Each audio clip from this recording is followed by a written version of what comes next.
Hi hello welcome to Telugu రాజ్యం. నేను మీ anchor Santosh. ముందుగా తెలుగు రాజ్యం ప్రేక్షకులందరికీ సంక్రాంతి శుభాకాంక్షలు. సంక్రాంతి అంటేనే పండుగ సీజన్లో మూవీస్ పైన భారీ ఎక్స్పెక్టేషన్స్ అయితే పెట్టుకుంటాము. అలాగే మొన్న రాజాసాబ్, నిన్న మనశంకర వరప్రసాద్, ఈరోజు భక్తమాషేలకు విజ్ఞప్తి. అసలు భక్తమాషేలకు విజ్ఞప్తి మూవీ ఎలా ఉంది, బడ్జెట్ ఎంత పెట్టారు, అంత కలెక్షన్స్ వస్తాయా రావా అనే విషయం పైన మాట్లాడడానికి మన ముందున్నారు భరద్వాజ్ గారు. నమస్తే సార్. నమస్తే అండి. ముందుగా సంక్రాంతి శుభాకాంక్షలు సార్. థ్యాంక్ యూ, మీకు కూడా. ఓకే సార్, భక్తమాషేలకు విజ్ఞప్తి మూవీ ఎలా ఉంది, రివ్యూ ఏంటి, స్టోరీ ఏంటి, పెద్ద పెద్ద యాక్టర్స్ ఉన్నారు, కామెడీ ఎలా ఉంది? రివ్యూ అన్న తర్వాత స్టోరీ చెప్పకూడదండి. ఇది రొటీన్ స్టోరీ, అంతకుమించి ఏం లేదు. సినిమాలో కొత్తదనము కొత్త కథ కాదు ఇది. ఓకే, పాత కథని రవితేజతో తీశారంటే ఇంతకుముందు చాలామంది హీరోలు ఇలా ఇదే కథతో సినిమాలు చేసిన హీరోలు చాలామంది ఉన్నారు. శోభన్ బాబు గారు చేశారు, వెంకటేష్ గారు చేశారు.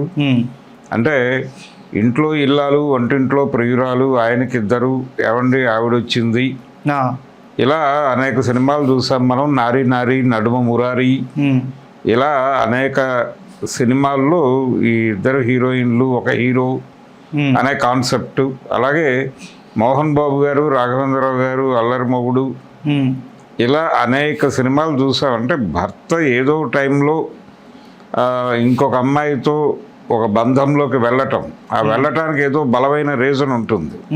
అది కూడా ధార్మిక కారణం అయి ఉంటుంది. అంటే తెలుగు సినిమా దర్శకులు ధర్మాన్ని మేరరు, ధర్మం మేరకే బతుకుతారు తప్ప ధర్మాన్ని మీరే ప్రయత్నం చేయరు. ఎందుకంటే వాళ్ళు ఆఫ్ స్క్రీన్ ఏమైనా చేస్తారు కానీ ఆన్ స్క్రీన్ మాత్రం ధర్మాన్ని తప్పరు. ఓకే, అందుకని ఈ భార్య ఉండగా ఇంకొక భార్య వైపు ఇంకొక అమ్మాయిని జీవితంలోకి ఆహ్వానించటం అంటే అది ఏదో బీభత్సమైనటువంటి రీజన్ ఉంటే తప్ప జరగదు అది. ఓకే, అలా జరిగిన సందర్భంగా ఇంకొక అమ్మాయితో తను పెళ్లి చేసుకోవటమో లేదు ఇంకొక అమ్మాయితో ఉండటమో జరుగుతుంది. ఆ జరిగిన సందర్భంలో మళ్ళీ ఈ పాత భార్య సీన్లోకి వస్తుంది. వచ్చిన తర్వాత వీళ్ళిద్దరిని ఎలా మేనేజ్ చేయాలి అనే దాని మీద కామెడీ వర్కౌట్ చేస్తారంటే తనకి ఇంకొక అమ్మాయితో సంబంధం ఉందనే విషయం ఈ అమ్మాయికి చెప్పడం హీరో గారు. చెబితే ఇక్కడేదో బీభత్సం జరిగిపోతుంది అనేది ఎస్టాబ్లిష్మెంట్ చేస్తారు. ఓకే, సో ఈ యాంగిల్లో వీళ్ళిద్దరూ కలిసి అడపా ఈ ఒకే భర్త రెండు చోట్ల ఉండటం అనే దాని మీద ఒక కామెడీ జనరేట్ చేసి జనాల్ని ఎంటర్టైన్ చేసి చివరిలో ఇలా కాదు, ఇది మంచి పద్ధతి కాదు అని చెప్పేసి ఓకే వాళ్ళకి నిజం చెప్పి కన్విన్స్ చేసి ఇద్దరితో ఉండటమో లేదు ఈ మధ్యలో ఒక హీరోయిన్ త్యాగం చేయటమో ఒక హీరోయిన్ చనిపోవటమో ఏదో చేసి ఫైనల్గా మళ్ళీ ధర్మాన్ని నిలబెట్టడంలో భాగంగా ఒక హీరోయిన్తో ముగిస్తారు కథని. అలాంటి కథే ఈ సినిమా కూడా. భర్త మహాశయులకు విజ్ఞప్తి అంటే ట్రైలరు టీజరు చూసి చాలామంది ఏమనుకున్నారంటే ఇదేదో కొంచెం కొత్త ఏరియాలో ఓపెన్ చేస్తున్నాడు కిషోర్ తిరుమల అని అనుకున్నారు. అంటే జనరల్గా రిలేషన్షిప్లో ఉన్నటువంటి గందరగోళాలు వాటి మీద కథ నడుపుతాడేమో. అంటే జనరల్గా భార్య భర్త వాళ్ళిద్దరూ దంపతులు అనేటువంటి ట్యాగ్తో ఉంటారు కానీ ఏ యూనిట్కి ఆ యూనిట్, ఎవరి ఎక్స్పోజర్ వారిదే, ఎవరి బ్రాటప్ వారిదే, ఎవరి జ్ఞానం వారిదే. కాబట్టి వాళ్ళ జ్ఞానాల మధ్య వాళ్ళ బ్రాటప్ల మధ్య ఏదో ఘర్షణ జరిగి ఎలా జీవితాన్ని ముందుకు నడిపించాలి అనేది ఏమన్నా భర్తలకి జనరల్గా మనది పురుషాధిక్య సమాజం కాబట్టి పురుషుల వైపు నుంచే బుల్డోజింగ్ కార్యక్రమం జరుగుతుంది. ఆ బుల్డోజింగ్ చేసేటువంటి పురుషులకి ఏదైనా జ్ఞానబోధ చేస్తాడేమో, అలా చేసుంటే ఇది కొత్త కథ అయ్యేది. కానీ కొత్త కథ ఆలోచించేంత విశాలమైనటువంటి హృదయం ఉన్నటువంటి డైరెక్టర్లు తెలుగులో తక్కువ.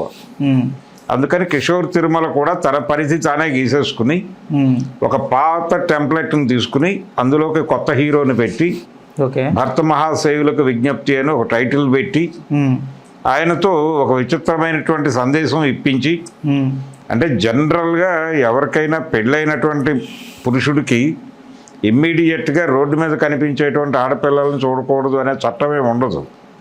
అంటే కనిపిస్తూ ఉంటారు, చూస్తూ ఉంటారు, చూస్తున్నటువంటి క్రమంలో అందంగా ఉన్నారు అని అనుకోవడం వేరు, అట్రాక్ట్ అవటం కూడా వేరు.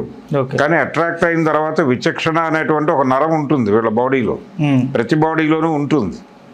ఆ విచక్షణ నరం అనేది పనిచేసి బాబు నువ్వు అటువైపు వెళ్ళకూడదు అని చెప్పాలి. వెళ్ళకూడదు అంటే ఇన్ ది సెన్స్ వాళ్ళకేదో స్పేస్ ఉంటుంది, ఆ స్పేస్లోకి నువ్వు వెళ్ళకు. ఒకవేళ వెళితే జెన్యున్గా నీ కథ అంతా చెప్పి వెళ్ళు అనేది ఒక నరం పనిచేయకపోతే వీళ్ళు అబద్ధాలు చెప్పి ఎంటర్ అవుతారు. కాబట్టి ఇలాంటిది తప్పు, నిజం చెప్పే ఎంటరకండి, ఇలాంటి సందేశం ఇచ్చేసి ముగిస్తారు సినిమాని. ఇలాంటి కథలు రాసినప్పుడు కంక్లూజన్ అదే ఉంటుంది.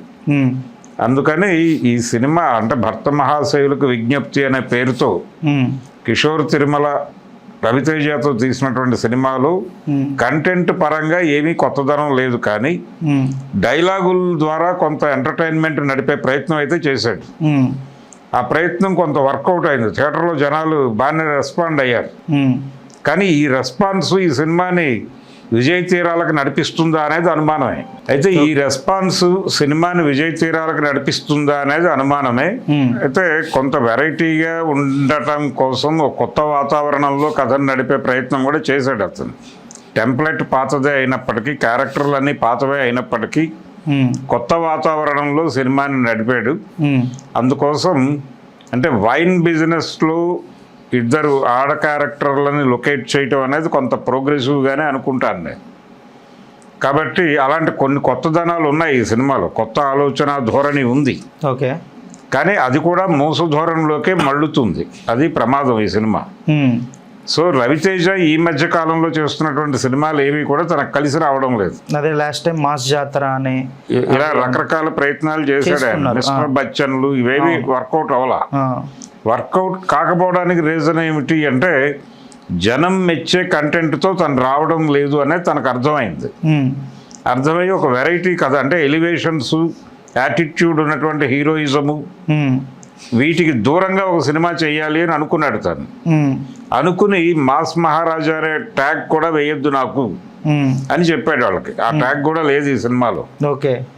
అయితే తనని తాను చాలా సబ్మిసివ్గా మార్చుకుని ఈ సినిమాలో క్యారెక్టర్ చేశాడు.